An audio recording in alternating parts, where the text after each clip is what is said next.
السلام عليكم ومرحبا بكم في فيديو جديدة راح نشارك معكم فيها حلوى سكرفاج ولا اصابع المعسله. دونك تبعوا لا فيديو هذه الوصفه راح تعجبكم بزاف ان شاء الله. دونك بالنسبه للمكونات واش حين نحتاجو، عندنا كاس من الفارينه، كاس معمر تاع 240 مليلتر بيان سور، وعندنا لهنا ثاني نص كاس تاع سميد يكون رطب مليح. واش راح نزيدو معاهم عندنا مغرف ملح كما راكم تشوفوا لهنا، يعني المكونات تاعها بسيطه راح توجد معكم اللي مش حتاخذ معكم الوقت خلاص. وراح نزيدو نضيفو ثاني مغرف تاع القهوه من خميره تاع الخبز يعني. لهنا عندنا مغرف تاع رافاني ومغرف تاع الماكله، مغرف كبيره من الحليب الغبره يعني لحظه ولا لويا اي حاجه تكون متوفره عندكم. دونك هادو هما المقادير الجافه يعني، وهذه هي المقادير كامله. دونك راح نزيدو نخلطوهم برك بالمغرف كما هكا حتى يمتزجوا المقادير هادو مع بعضهم مليح. وراح نزيدو نضيفو عليهم 4 مغارف تاع الزيت.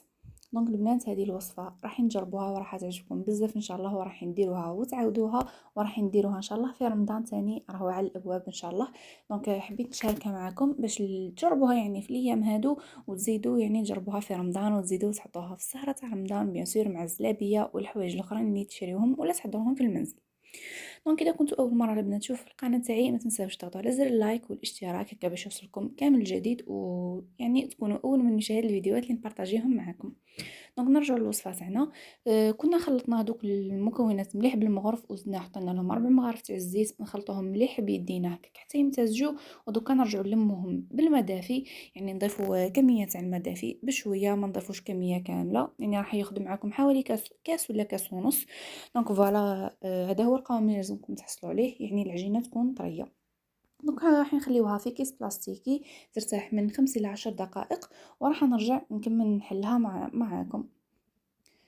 دونك فوالا كما راكم تشوفوا لهنا، يعني ما تخليوهاش ترتاح بزاف، يعني مش حطول معكم كما قلت لكم، راح تحضر لكم اللي تاخذ معكم ما با نص ساعه وتكون واجده. دونك راح نشكلوها على شكل حربوش كما راكم تشوفوا، ونقطعوها بليكوبات، يعني تقدروا تستخدموا الميزان باش ديروا كل وحده قد خوتها، ولا عينكم ميزانكم مش شرط يجيو كامل كيف كيف، مي بيان سير الا كان جاو كامل كيف كيف راح تكون خير وخير. دونك بالنسبه للكميه هذه انا لهنا كنت قطعت على 15 وحده وشكلتهم ثاني على شكل اصابع.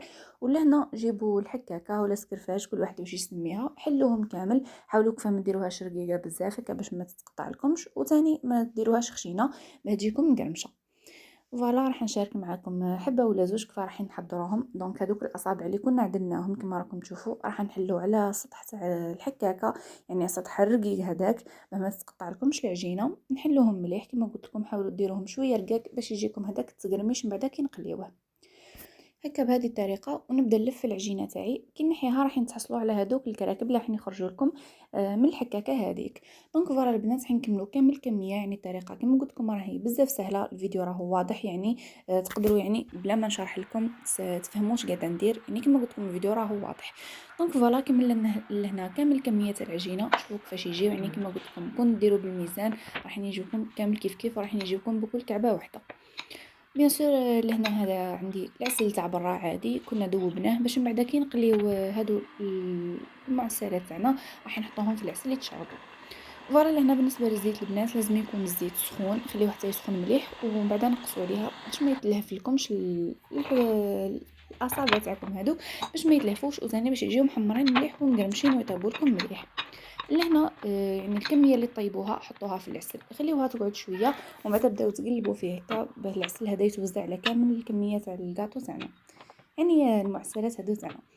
فوالا لهنا بعد ما تخليوهم يرتاحوا يعني تخليهم يشربوا هذاك العسل، جيبوا كسكاس ولا اي حاجه تكون يعني مثقوبه من تحت باش كي تنحيوهم راح هذاك العسل يقطر ويقعد غير معسل وما يقعد لكمش يعني يتلاصق في يديكم بعدا كي تهزوه.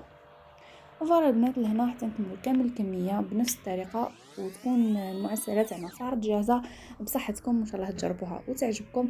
نقول لكم شكرا لكم على حسن المتابعه حتى الاخير، واذا ما زلتم مشتركتوش اضغطوا على زر الاشتراك، وشكرا لكم، ونتلاقاو في فيديو في القريب العاجل ان شاء الله. سلام.